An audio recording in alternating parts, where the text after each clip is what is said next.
বিসমিল্লাহির রহমানির রহিম। মাইক্রোসফট ও ওরাকল কর্পোরেশনের পর বিশ্বের তৃতীয় বৃহত্তম software publishing company Adobe system Incorporated. প্রতিষ্ঠানটি ডেস্কটপ পাবলিশিং ইন্ডাস্ট্রিতে প্রথম পোস্টস্ক্রিপ্ট প্রিন্টার ল্যাঙ্গুয়েজ তৈরির মাধ্যমে বিখ্যাত হয়ে ওঠে। ৮০-র দশকের শেষের দিকে তারা ডেভেলপ করে অ্যাডোবি ফটোশপ নামক বিখ্যাত এই ইমেজ এডিটিং সফটওয়্যারটি। প্রথম দিকে যা কেবল ম্যাক কম্প্যাটিবল ছিল, পরবর্তীতে ম্যাক ও উইন্ডোজ উভয় কম্প্যাটিবল ভার্সন বাজারে ছাড়ে।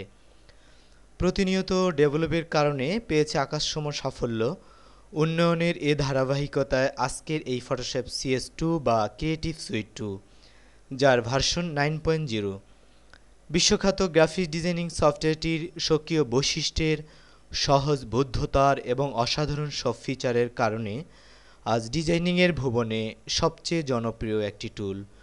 তো চলুন আর কথা দীর্ঘায়িত না করে একে একে শিখে নিই ফটোশপ সফটওয়্যারটির সকল ফিচারসমূহ। তো আমরা যদি সফটওয়্যারটি আমাদের মেশিনে ইনস্টল করি তাহলে আমরা পেতে পারি স্টার্ট মেনুতে ক্লিক করে প্রোগ্রামসের অধীনে ফটোশপ CS2 এতে ক্লিকের মাধ্যমে। তো আমরা অ্যাডোবি ফটোশপ CS2 ক্লিক করছি। তো ক্লিক করার সাথে সাথে আমরা দেখতে পাচ্ছি যে ডেস্কটপে অ্যাডোবি ফটোশপ CS2 সফটওয়্যারটি রান হচ্ছে।